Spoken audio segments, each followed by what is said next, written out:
Behind the moonwalk, behind the screaming fans, behind the title King of Pop, was a boy who was never allowed to be a child. Michael Jackson sold out stadiums, broke records, and became the most famous man alive. But he was also used, broken, and betrayed by those who should have protected him. This is not just the story of a superstar. This is the story of a family's cash cow and the price he paid for greatness. The lights on stage blinded the world from seeing the shadows behind them. For millions, Michael Jackson was a god of music, the man who made stadiums tremble, whose voice could unite nations, whose very presence made women faint and men weep. But behind that magic was a boy who never got the chance to just be a child. Born into a house crowded with brothers and sisters, Michael was the chosen one. His father, Joseph Jackson, wasn't raising a son, he was grooming an investment. Every whip of the belt, every scream in rehearsal, every sleepless night of practice wasn't just about perfection, it was about money. The Jacksons were poor, but Michael's talent was the golden ticket. To his family, he wasn't just little Michael, he was the cash cow. The stage became his playground, but it also became his prison. Stories would later surface of what he and his brothers endured in the cold offices of music executives. Allegations whispered of powerful men who violated the innocence of the Jackson kids, while their father looked the other way. Fame had a price, and it seemed Joseph was willing to pay it with his children's bodies and souls. For Michael, the stage lights were bright, but the darkness offstage was suffocating. As an adult, he tried to reclaim what was stolen from him. Neverland wasn't just a home, it was a desperate attempt to buy back the childhood he never had.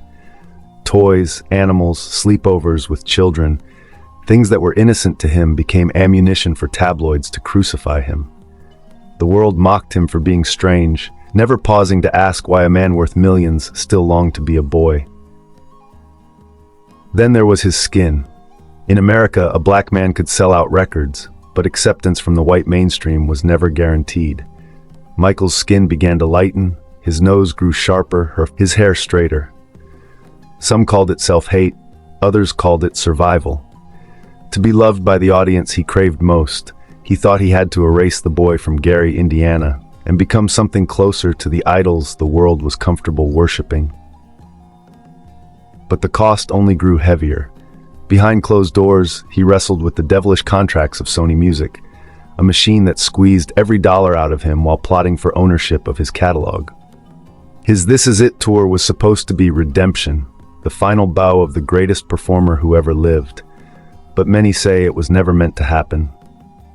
In the end, Dr. Conrad Murray was branded the villain, the careless doctor who gave Michael the drugs that killed him.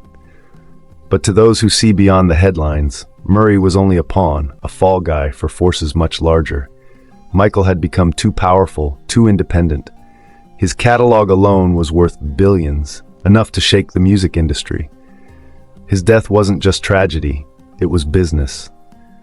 And yet, for all the pain, Michael Jackson's legacy is untouchable. He sold records in the hundreds of millions, shattered barriers, and created music that still makes the world dance. Women fainted at the sight of him, nations paused for his concerts, and his moonwalk became a symbol of magic itself. But because of racial bias, he was never called the King of Music. That title would have placed a black man above the Beatles, Elvis, and every white legend before him. Instead, they gave him King of Pop, a crown with limits. Michael Jackson lived as both the most loved and the most broken man in music. He was proof that even when you give the world everything, your talent, your childhood, your soul, it will still demand more. In the end, the boy who only wanted to be free was buried under the weight of family expectations, corporate greed, and the cruel judgment of a world that never truly saw him. But when the lights dim and his music plays, Michael still lives. Not as a cash cow, not as a scandal, but as the man who reminded us all that greatness often comes with a price too heavy to bear. In the end, Michael Jackson gave the world his voice, his body, his very soul. He broke barriers, he healed nations, he made music that will live forever. But behind the lights, he remained the boy from Gary, Indiana, longing for love, freedom, and the childhood stolen from him. They called him the King of Pop, but Michael was more than that. He was a reminder that greatness often comes with a price too heavy for one man to bear. And though they tried to break him, when his music plays, Michael still lives.